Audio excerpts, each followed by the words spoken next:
NEET പരീക്ഷയുമായി ബന്ധപ്പെട്ട് ഒരു ക്രമക്കേട് നടന്നു. അതിൽ വലിയ രീതിയിലുള്ള ഒരു പ്രശ്നങ്ങൾ കേന്ദ്ര സർക്കാരിന് നേരെ വിദ്യാർത്ഥികളടക്കം ഉന്നയിക്കുന്ന ഒരു സാഹചര്യമുണ്ടായി. അങ്ങനെ പഴുതടച്ചുകൊണ്ട് ഒരു പുനഃപരീക്ഷ കേന്ദ്ര സർക്കാർ തന്നെ നടത്തുകയുണ്ടായി. അതിൽ കുറച്ച് വിദ്യാർത്ഥികൾ ആത്മഹത്യ ചെയ്യുന്ന ഒരു സാഹചര്യമുണ്ടായി. അങ്ങനെ പ്രതിപക്ഷം ബി.ജെ.പി. സർക്കാരിന് നേരെ വലിയ രീതിയിലുള്ള ഒരു പ്രതിഷേധമൊക്കെ ഉയർത്തിയിരുന്നു. കൂടാതെ പാറ്റ പ്രവർത്തകർ അടക്കം ഡൽഹിയിൽ വന്നുകൊണ്ട് കേന്ദ്ര വിദ്യാഭ്യാസ മന്ത്രിയുടെ രാജിയൊക്കെ ആവശ്യപ്പെടുന്ന ഒരു സാഹചര്യമുണ്ടായി. അങ്ങനെ ഡൽഹിയിൽ മാത്രമല്ല പല സംസ്ഥാനങ്ങളിലും ഈ ജൻസി പിള്ളേര്, അതായത് ജൻസി വിദ്യാർത്ഥികൾ കൂട്ടം കൂടി കേന്ദ്ര സർക്കാരിന് നേരെ ഒരു പ്രതിഷേധമൊക്കെ ഉയർത്തുന്ന ഒരു സാഹചര്യമുണ്ടായി. അവസാനം ധർമ്മേന്ദ്ര പ്രധാൻ രാജിവെക്കുന്ന ഒരു സാഹചര്യം വരെ ഉണ്ട്. നിലവിൽ ഇപ്പോൾ ഏറ്റവും പ്രധാനപ്പെട്ട ഒരു കാര്യം,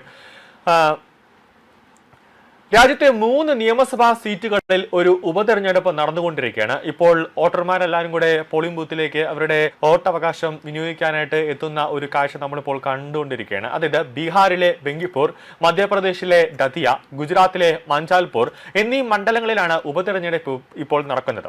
വിദ്യാർത്ഥി പ്രതിഷേധങ്ങൾക്ക് ശേഷം നടക്കുന്ന ഒരു ഉപതെരഞ്ഞെടുപ്പ് ആയതിനാൽ ഫലം 3 സംസ്ഥാനങ്ങളും ഭരിക്കുന്ന ബി.ജെ.പിക്ക് അതീവ നിർണായകമാണ്.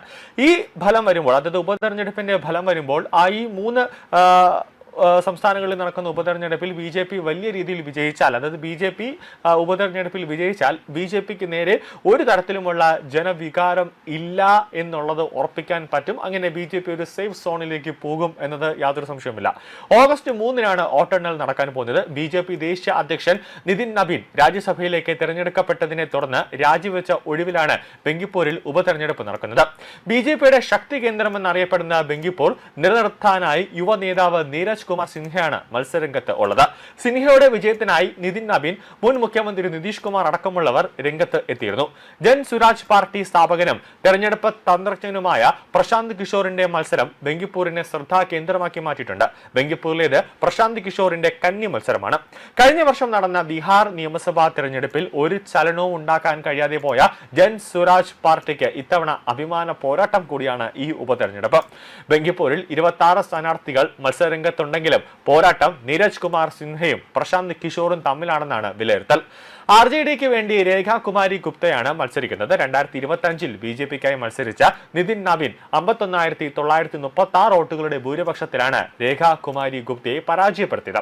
കോൺഗ്രസ് എം.എൽ.എ. ആയിരുന്ന രാജേന്ദ്ര ഭാരതിയെ അയോഗ്യനാക്കിയതിനെ തുടർന്നാണ് മധ്യപ്രദേശിലെ ദതിയ സീറ്റിൽ ഉപതെരഞ്ഞെടുപ്പ് നടക്കുന്നത്. മുതിർന്ന നേതാവും മുൻ എം.എൽ.എ.മായ കുൻവാർ ഘൻശ്യാം സിംഗ് ആണ് കോൺഗ്രസിനായി മത്സരരംഗത്ത് ഇപ്പോൾ ഉള്ളത്. അശുതോഷ് തിവാരിയാണ് ബി.ജെ.പി. സ്ഥാനാർത്ഥി. അശുതോഷിന്റെ കന്നി മത്സരമാണ് ഇത്. മുതിർന്ന ബി.ജെ.പി. നേതാവ് മുൻ എം.എൽ.എ.മായ സരോന്ധം മിശ്രയ്ക്ക് സീറ്റ് നിഷേധിച്ചതിനെ ചൊല്ലി ബി.ജെ.പിക്കുള്ളിൽ വൻ പൊട്ടിത്തെറി ഉണ്ടായിരുന്നു. നരോന്ദ്രം മിശ്രയ്ക്ക് സീറ്റ് നൽകിയില്ലെങ്കിൽ കൂട്ടരാജി ഉണ്ടാകുമെന്ന് നേതാക്കൾ ഭീഷണി മുഴക്കിയത് ബി.ജെ.പിക്ക് ഒരു വലിയ തലവേദനയായിരുന്നു. മുതിർന്ന ബി.ജെ.പി. എം.എൽ.എ. യോഗേഷ് പട്ടേലിന്റെ നിര്യാണത്തെ തുടർന്നാണ് ഗുജറാത്തിലെ വഡോരയിലുള്ള മഞ്ചാൽപൂരിൽ ഉപതെരഞ്ഞെടുപ്പിന് വഴിയൊരുങ്ങിയത്. ബി.ജെ.പിയുടെ ശക്തി കേന്ദ്രമായ മഞ്ചാൽപൂരിൽ സതീഷ് പട്ടേലാണ് ഇക്കുറി പാർട്ടി സ്ഥാനാർത്ഥി. മുൻ മന്ത്രി കൂടിയായ ഭിഖാഭായ് റബാരിയാണ് കോൺഗ്രസിന് വേണ്ടി മത്സരരംഗത്ത് ഇപ്പോൾ ഉള്ളത്. ഈ 3 സംസ്ഥാനങ്ങളിൽ നടക്കുന്ന ഉപതെരഞ്ഞെടുപ്പുകളിൽ ബി.ജെ.പി. വിജയിച്ചു കഴിഞ്ഞാൽ ബി.ജെ.പിക്ക് ഇപ്പോൾ സേഫ് സോണായിട്ട് പോകാം. അതായത് അടുത്ത 2029-ൽ ബി.ജെ.പിക്ക് കേന്ദ്രം ഭരിക്കാം, അല്ലെങ്കിൽ ഗുജറാത്തിലോ അല്ലെങ്കിൽ ഈ പറയുന്ന ബീഹാറിലോ അടക്കമുള്ള ഒരു സംസ്ഥാനങ്ങളിലും ബി.ജെ.പിക്ക് വലിയ രീതിയിൽ ജനവികാരം ഇല്ല എന്ന് നമുക്ക് തെളിയിക്കാൻ പറ്റുന്ന ഒരു നീക്കം അല്ലെങ്കിൽ ഒരു ഗോൾഡൻ ചാൻസ് ആണ് ഈ നടക്കുന്ന ഉപതെരഞ്ഞെടുപ്പ് എന്നത് ഏറ്റവും പ്രധാനപ്പെട്ട കാര്യം. അങ്ങനെ 3 സംസ്ഥാനങ്ങളിലും ബി.ജെ.പി. വിജയിച്ചു കഴിഞ്ഞാൽ, ഈ നടക്കുന്ന ഉപതെരഞ്ഞെടുപ്പിൽ വിജയിച്ചു കഴിഞ്ഞാൽ ജനങ്ങൾ ഈ ജൻസി പാർട്ടി, അതായത് കോക്രോച്ച് ജനതാ പാർട്ടിയെ പൂർണ്ണമായും തള്ളിക്കളയുന്നു അല്ലെങ്കിൽ പൂർണ്ണമായി തള്ളിക്കളഞ്ഞു എന്നതിന്റെ ഒരു തെളിവായി ഇത് മാറുമെന്നതാണ് ഏറ്റവും പ്രധാനം.